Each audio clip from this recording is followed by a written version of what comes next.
Genesis chapter 1, 24 verse.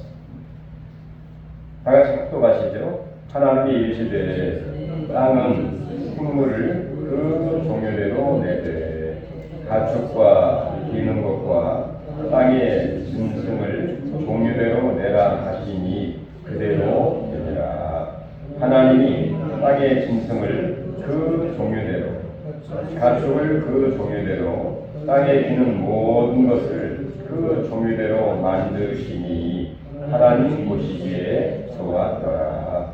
하나님 이르시되 우리의 형상을 따라 우리의 모양대로 우리가 사람을 만들고 그들로 바다의 물고기와 하늘의 새와 가축과 온 땅과 땅에 기는 모든 것을 다스리게 하자 하시고 하나님이 자기 형상 곧 하나님의 형상대로 사람을 창조하시되 남자와 여자를 창조하시고 하나님이 그들에게 복을 주시며 그들에게 이르시되 생육하고 번성하여 땅에 충만하라. 땅을 정복하라.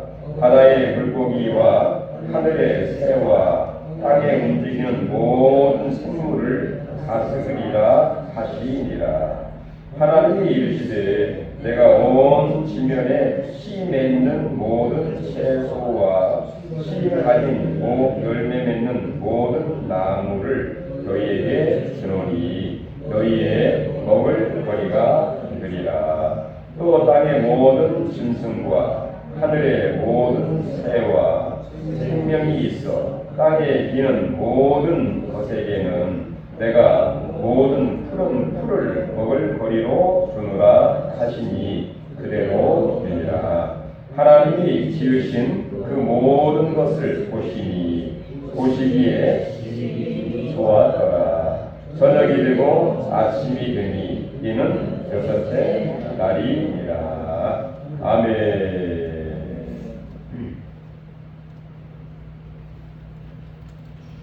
학원 가는 새로운 학기를 맞게 되었고 또 계절적으로는 여름을 지나 가을에 들어서게 되었습니다. 자, 이럴 때 우리는 새로운 마음으로 재도약의 기회가 되기를 누구나 다 바랄 것입니다. 아무쪼록 새로운 계절 또 새로운 학기를 맞이한 우리 모두에게 정말 재도약의 힘과 능력이 충만하기를 간절히 바랍니다. 아멘. 그럼 우리의 신앙은 과연 어디에서 다시 출발을 한 것인가?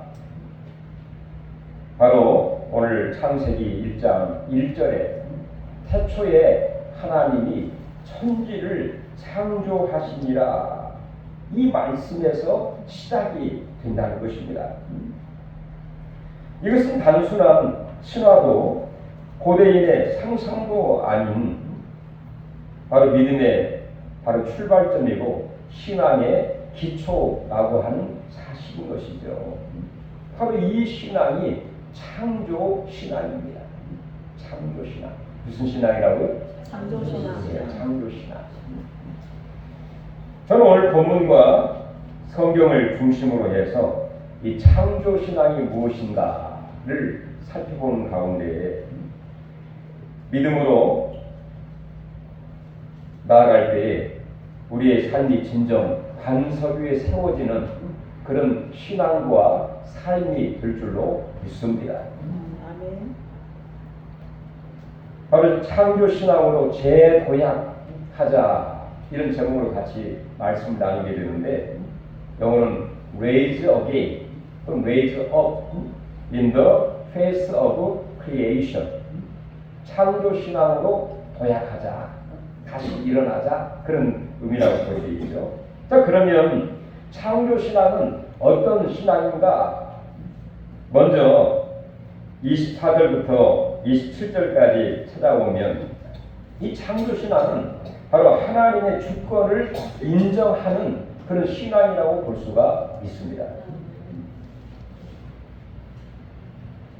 24절에 우리 같이 한번 읽어볼까요? 24절. 하나님이 이르시되 땅은 생물을 그 종류대로 내되 가축과 기는 것과 땅의 짐승을 종류대로 내라 하시니 그대로 되니라. 자, 하나님께서 이르시되 이렇게 하라 하니 그대로 되니라. 즉 모든 생물과 만물이 어떻게 시작이 되느냐? 하나님의 말씀으로 시작이 되었다는 것입니다. 만물의 근원이 바로 하나님의 말씀에 있다는 것이죠. 하나님이 이르시되 그 말씀하신 그대로 되니라. 그렇습니다. 요한복음 1장 3절에도 만물이 그로 말미암아 지은 바 되었으니 지은 것이 그가 없이는 된 것이 아무것도 없느니라. 성삼위 하나님에 의해서 모든 만물, 더 나아가서는 오늘 여섯째 날에 모든 땅에 기는 것, 모든 짐승, 더 나아가서는 바로 인간, 나와 여러분의 그 모든 그 사람 역시 하나님의 손에 의해서 지어지게 되었다. 이것이 바로 창조의 근원이라고 볼 수가 있습니다. 이렇게 하나님께서는 모든 만물을 만드시되 짐승을 만드시되 그저 한 종류로만 만들지 아니하시고 한 종류로 만들어서 우리가 흔히 말하는 그 진화론처럼 그 한 종류에서 진화해서 또 다른 개체로 해서 결국에 인간이 되었단 말인가? 아닙니다. 성경은 말하기를 바로 모든 생명을 만드시되 짐승을 만드시되 가축과 기는 것과 땅의 짐승을 그 종류대로 모든 종 코끼리면 코끼리, 기린이면 기리, 고양이면 고양이 그 종류대로 하나님이 모든 땅의 기는 것과 생물들과 동물들을 만드셨다. 그 이야기를 하고 있는 것이죠. 바로 이것은 생명의 세계가 질서와 다양성 속에서 창조된 것이지 단일하거나 또 단조로운 것이 아니라 수많은 종류의 바로 형체를 통해서 바로 생명을 통해서 이 풍성하게 하나님이 모든 만물을 만드셨다라고 하는 것을 말해주고 있는 것입니다. 따라서 이 진화론에서 말하는 다윈이 이 종의 기원이라고 하는 책을 통해서 진화론을 주장하기도 하는데 그 사람이 주장하고 하는 것은 그 가장 작은 생명체에서 또 다른 시간이 흘러가면서 또 다른 어떤 종으로 진화를 해서 또 다른 이렇게 진화가 된다고 하는 주장이죠. 그러나 그 주장은 왜 문제가 있느냐? 바로 관찰된 사실이 아니라 하나의 추측에 불과하다는 사실입니다. 문제는 최초의 그 작은 그 원소 또는 분자라고 하는 것 자체도 어떻게 생겼느냐 그것을 증명해내지 못한다는 것입니다. 최초의 그 작은 그 생명체 자체를 규명하지 못할 뿐만 아니라 바로 종과 종 사이에 그럼 수없이 많은 진화 과정을 통해서 또 다른 개체로 진화가 되었다고 하면 그 중간에 개체가 있어야 되는데 그 중간에 개체가 없다는 것이죠. 더 나아가서는 마지막에 결국에 사람이 되었다고 하면 예를 들어서 원숭이가 진화가 되어서 결국에 사람이 되었다. 그럼 사람이 수천 년 전부터 고대인뿐만 아니라 그러면 더 나은 사람으로 그 다음 진화된 어떤 존재가 있어야 되는데 바로 사람은 그대로 100년 전이나 1000년 전이나 똑같은 사람이 그대로 있다는 것이죠. 진화론의 문제가 있는 것입니다. 뭐 그 가운데 여러 가지 주장을 하기도 합니다만, 뭐 용불용설이라 많이 쓰임을 받는 그 개체는 더 진화가 되고 쓰이지 않는 것은 그냥 도태가 된다, 그렇게 이야기를 하기도 하는데, 뭐 여기에도 문제가 있습니다. 어쨌든 간에 이렇게 하나님이 모든 만물을 만드시고 그 종류대로 좋은 대로 하나님이 창조하셔서 다양성 가운데 조화를 이루게 하신 하나님의 이 창조 질서를 우리가 믿고 있기 때문에 하나님의 이 창조의 신앙을 우리가 받아들이고, 또 하나님 만드신 모든 세계를 우리가 아름답게 볼 뿐만 하나님 보시기에 좋았더라, 하나님의 그 마음뿐만 아니라 우리가 이 자연 환경과 또 모든 동물들을 귀하게 보고 또 아끼고 잘 관리해야 할 그런 책임이 또한 인간에게 있는 것이죠. 그럼 그 다음 인간은 어떻게 하나님이 존재하게 되었는가? 많은 사람들은 바로 이렇게 생명의 근원에 대한 연구를 또 규명해 보려고 부단히 노력을 했습니다. 그럼 과연 그 규명이 되었느냐? 그렇지 못하죠. 그럼 성경은 어떻게 얘기를 하고 있습니까? 26절에 보시면 하나님이 이르시되 우리의 형상을 따라 우리의 모양대로 우리가 사람을 만들고, 사람의 기원이 어디 있느냐? 성경은 말하기를 하나님의 형상을 따라 하나님의 모양대로 우리를 만드셨다, 이렇게 이야기를 하고 있습니다. 자, 여기서 형상이라고 하는 것은 외적인 그런 모습을 이야기하는 것이 아니라 바로 하나님의 성품과 영광스러운 그런 그 모습을 가능하는 영적이면서 도덕적인 존재로 인간을 만드셨다라고 하는 것을 말하고 있는 것입니다. 따라서 인간은 다른 피조물과 다른 점이 있는 것이죠. 왜? 하나님의 형상으로 만들었기 때문에. 바로 영적인 존재, 그래서 하나님과 늘 교제할 수 있는 영혼이 우리 인간에게 있고, 그리고 선악을 분별하고 그 다음에 사랑과 정의를 실천할 수 있는 도덕적인 그런 책임이 바로 인간에게 태어나면서부터 하나님 우리에게 주시게 되었다는 것입니다. 대단한 만물의 영장이 바로 우리 인간들이죠. 그 다음에 하나님이 인간을 만드실 때에 하나님 형상을 따라 남자와 여자의 동등한 가치를 바로 형상이라고 하는 그 의미 속에 두고 있다는 것입니다. 남자와 여자로 하나님이 만드시고, 그래서 하나님은 하나님 형상으로 만드신 그 내용 속에는 남성과 여성의 이 동등한 가치가 있다 하는 것을 우리가 알게 되는 것이죠. 바로 동등한 가치를 나타내고 있다고 하는 것은 바로 창조신앙, 이것은 이 성차별을 정당화하지 아니하고 서로를 보완하고 하나님의 형상을 드러내는 동반자, 그래서 가정이나 교회에서나 사회에서나 서로 존중하게 여기는 그런 마음과 자세가 필요한 것이죠.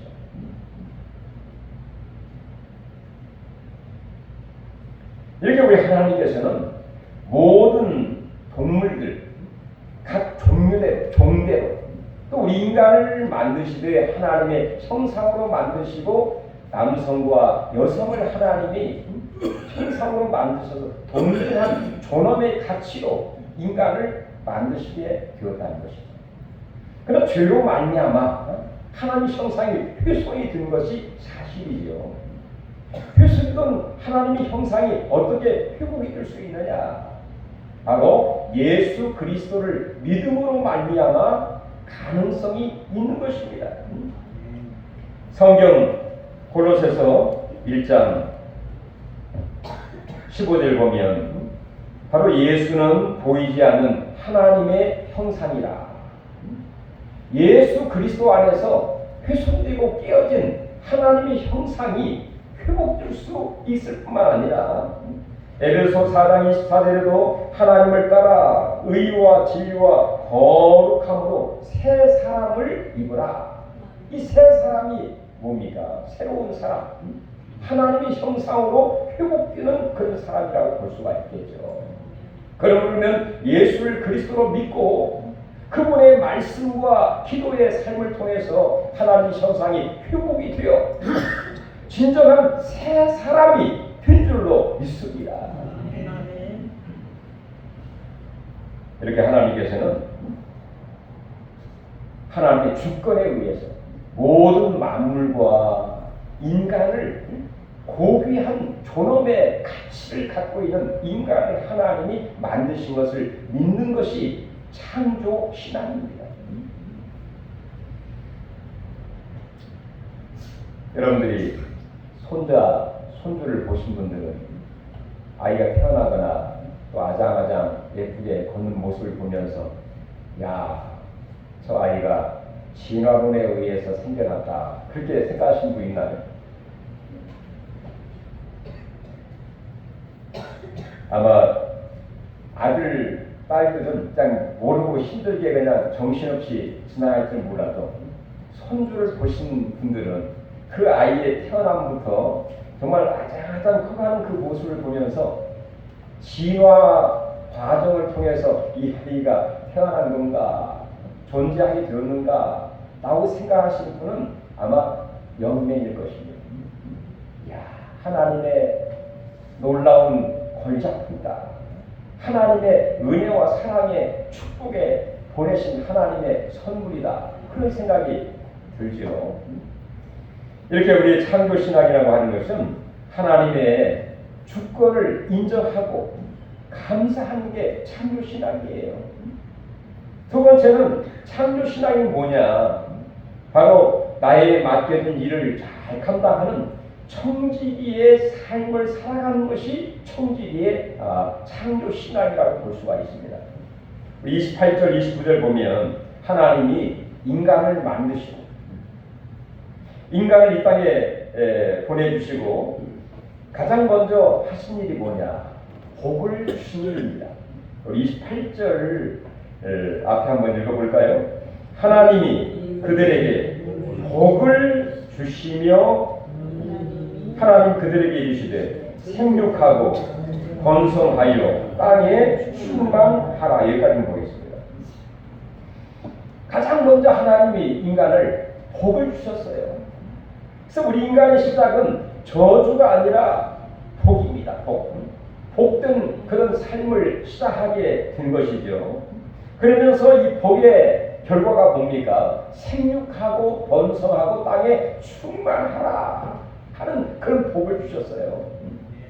자, 이 복은 어떤 그 자녀를 많이 낳으라는 그런 차원을 넘어서 하나님의 뜻 가운데에서 우리의 삶이 풍성한 열매를 맺어가라고 하는 그런 의미가 그 속에 담겨져 있습니다.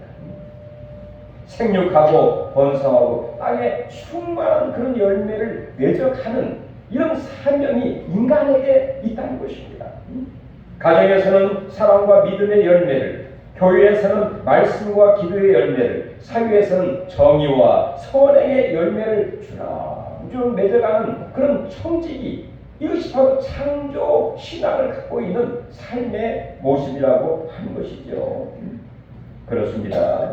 청지기의 삶은 열매 없는 그런 삶이 아니라 하나님 기뻐하시는 풍성한 삶, 풍성한 열매를 주렁주렁 맺어가는 그런 삶인 줄로 믿으시기를 바랍니다.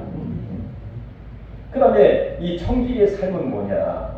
그 뒤에 보면은 이렇게 얘기합니다. 너희가 정복하고 다스리라. 그런 말씀이 있는데 자, 28절 뒤에 또 한번 읽어볼까요? 자, 땅을 정복하라.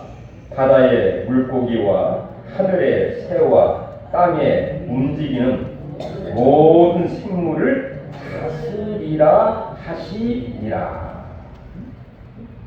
자, 정복하고 다스리라. 참 위대한 사명입니다. 자, 이 다스리고 정복한다고 하는 것은 무자비하게 지배한다고 하는 그런 의미가 아니라 보호하고 관리하라 라고 하는 그런 의미라고 볼 수 있습니다. 관리하라. 나에게 맡겨진 그 모든 것을 잘 관리하고 보호하고 제자리에 있게 만드는 그 사명이 바로 청지기가 뭡니까? 나에게 어떤 것을 맡겨주신 것을 잘 그 일들을 관리하는 게 청지기지 않습니까? 자, 하나님은 우리 인간에게 지배권을 주신 것이 아니라 관리권을 주신 것이에요. 이 모든 것은 내 것이 아니라 하나님 것인데 그 하나님이 우리에게 이것을 맡겨주셔서 잘 관리하라. 어떻게 해요? 보호하고 사랑으로 믿음으로 말씀으로 또 하나님의 은혜로 그것들을 잘 관리하는 거예요. 한번 저를 따라서 볼까요? 청지기는 지배한 자가 아니라 관리자다.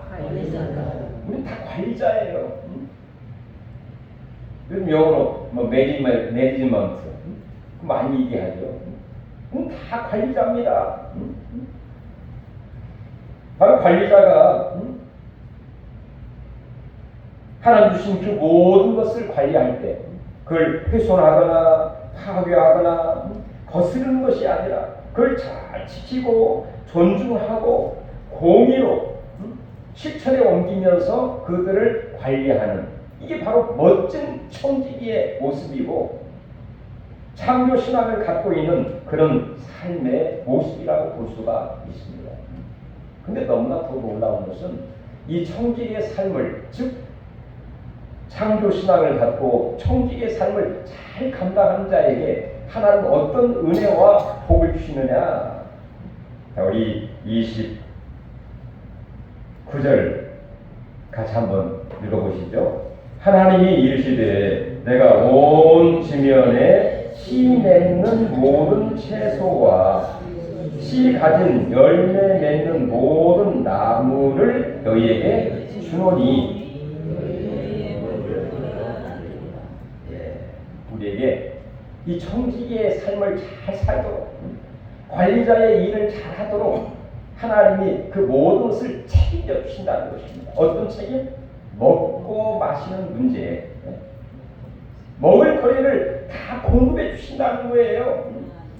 자, 주인이, 사장님이, 일꾼이 열심히 일하면 품삯을 주고 기본적인 먹고 마시는 그 모든 문제를 해결해 주는 것처럼 모든 만물의 주인 되신 우리 하나님이 그 일을 잘 관리할 때 씨 맺는 채소와 그 다음에 열매 맺는 나무에서 맺히는 모든 열매 이 모든 것을 우리에게 먹을거리로 다 제공을.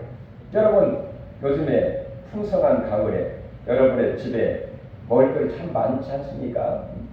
포도도 한 박스 있죠. 그 다음에 복숭아도 있죠. 자두도 있죠. 바나나도 있죠. 어떻게 잘 아냐고요? 제가 잘 알고 있습니다. 네. 이렇게 우리 하나님께서는 채소, 그 다음에 열매, 이 모든 것을 먹을 거로 다 주면서 잘해라, 잘 관리해봐, 청지기 사명 잘해봐, 내가 다 책임져 줄게. 놀라운 은혜 아닙니까? 그 다음에 30절 다음 읽어볼게요. 또 땅의 모든 짐승과 하늘의 모든 새와 생명이 있어 땅에 기는 모든 것에게는 내가 모든 푸른 채소를 먹을거리로 주노라 하시니 그대로 되니라. 이 먹이 사슬이라는 말 있잖아요.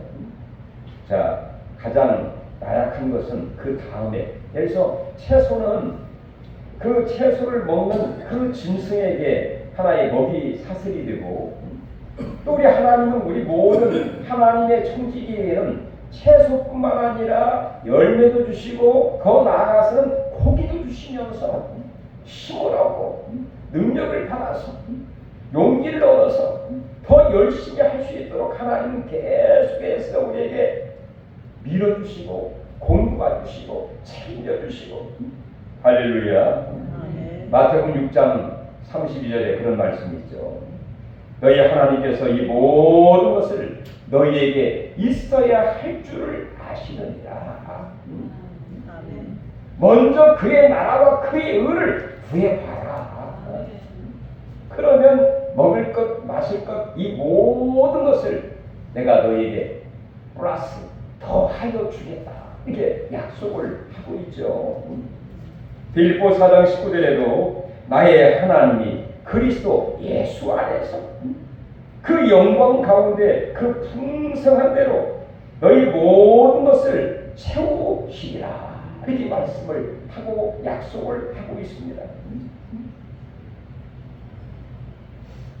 바로 우리의 청지기의 삶이라고 하는 것은 굳이 욕심을 부리면서 더 움켜쥐려고 하는 것이 아니라 하나님의 공급을 신뢰하면서 내가 나의 일을 잘하면 분명히 하나님이 필요 이상으로 부족함이 없이 다 공급해 줄 것을 믿고 신뢰하면서 살아가는 것이 창조 신앙이고 바로 청지기의 삶이라고 볼 수가 있습니다. 아무쪼록 9월을 시작하면서 바로 이 창조 신앙, 나에게 맡겨진 사명과 청지기의 삶을 정말 성실하게 잘 감당함으로 또 우리 삶에도 풍성한 역사가 있기를 주의 이름으로 축원합니다. 그럼 마지막으로 창조 신앙이 뭐냐? 하나님의 기쁨을 드러내는 것이 창조 신앙입니다. 우리 31절 다 같이 한번 읽어볼까요? 하나님이 지으신 그 모든 것을 보시기에 심히 좋았더라. 저녁이 되고 아침이 되니 이는 여섯째 날이니라. 하나님이 그 모든 만물을 보시고 하나님이 이렇게 위에서 딱 보니까 그렇게 아름다울 수가 없어요. 너무나 멋져요. 서로 간에 조화를 이루면서 살아가는 그 모습에 하나님이 감탄이 기쁨으로 표현이 됐습니다. 심히 하나님 보시기에 심히 좋았더라. 이루 말할 수 없는 감탄입니다. 바로 하나님의 존재 가치, 창조의 그 존재 자체가 기쁨이, 하나님께는 큰 기쁨이 되었다는 것입니다. 지으신 모든 것이 전체적으로 조화를 이루면서 그 모든 것을 보실 때 이렇게 얘기하고 있잖아요. 그저 하나만 보는 것이 아니라 모든 동물들, 그리고 남성과 여성이 서로 아름답게 조화롭게 잘 지내는 그 모습을 보니 그 모든 것을 보시고 이르시되 보시기에 심히 좋았더라. 이렇게 표현을 하고 있습니다. 이 하나님의 기쁨이 우리의 기쁨이 되고 바로 청지의 귀한 삶을 살아감으로 인해서 바로 창조 신앙이 뭐냐? 이 하나님의 기쁨, 하나님의 이 만족을 넘어 큰 기쁨을 바로 모든 자에게 드러내는 신앙이 바로 창조 신앙이라고 볼 수가 있습니다. 이 기쁨, 즐거움, 이 만족은 하나님의 영광이 드러나는 것이에요. 우리를 창조한 목적도 마찬가지고. 그래서 고린도전서 10장 31절 똑같네요. 고린도전서 10장 31절에 어떻게 이야기를 하고 있습니까? 그런즉 너희가 먹든지 마시든지 무엇을 하든지 다 하나님의 영광을 위하여 하라. 오늘 오후에 그 설교 하시더라고요. 너희가 먹든지 마시든지 무엇을 하든지 하나님의 기쁨이 되고 하나님의 영광이 드러날 수 있는 그 일을 하도록 하라. 이게 바로 창조신앙입니다. 우리의 신앙은 어떤 신앙입니까? 하나님 앞에서 정직하게 살아가는 호람대오 신앙, 항상 하나님과 함께하는 임마누엘 신앙, 다시 오실 그 예수님을 기다리는 마라나타 신앙. 더 중요한 우리 신앙의 기초는 창조 신앙, 창조 신앙입니다. 바로 창조 신앙은 하나님의 주권을 인정하고 또 청지기의 사명을 잘 감당하고 하나님의 기쁨을 만천하에 드러내는 것이 창조 신앙인데, 성경에 보면 정말 이 창조 신앙을 가지고 큰 복을 받은 사람이 있습니다. 누구냐? 아브라함입니다. 로마서 4장 16절부터 20절에 보면 아브라함이 어떤 신앙을 가졌느냐? 그가 그의 아내 사라가 아이를 가질 수 없는 상황에서도 아브라함이 하나님을 믿으니 그 하나님은 죽은 자 가운데에서 살게 하시고 없는 것 가운데에서 있게 하신 하나님을 믿으니 하나님은 그를 의롭다 여기셨다, 이렇게 얘기하고 있습니다. 그리고 그의 결국은 어떻게 되었습니까? 믿음의 조상이 되었잖아요. 믿음의 조상. 바로 이 아브라함의 신앙은 창조 신앙, 죽은 자 가운데에서도 살게 하시고 없는 것 가운데에서도 있게 하시는, 즉 무에서 유를 창조하신 하나님의 전능성을 믿는 신앙을 아브라함이 갖게 되었다는 것이죠. 여러분, 내가 부족하고 무기력하고 내가 뭐 할 수 있겠어, 그런 생각을 가질 수 있습니다. 그러나 아브라함처럼 이 9월달 새로운 계절 가을을 맞이하면서 창조신앙으로 재도약할 수 있는 기회가 되기를 주의 이름으로 축원합니다. 아버지 하나님 감사드립니다.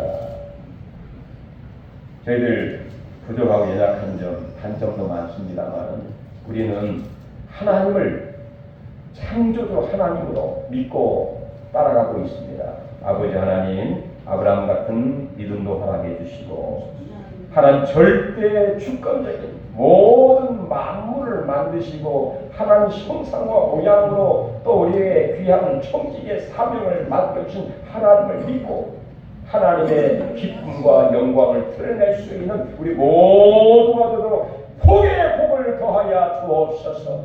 기적의 주인공이 되게 하시고 모든 문제가 해결되게 하시고 이 마지막 때 귀하고 존귀하게 쓰임받는 능력의 주인공, 창조신앙으로 재도약할 수 있는 힘과 능력을 각절로 더하여 주옵소서. 예수님의 이름으로 기도하옵나이다.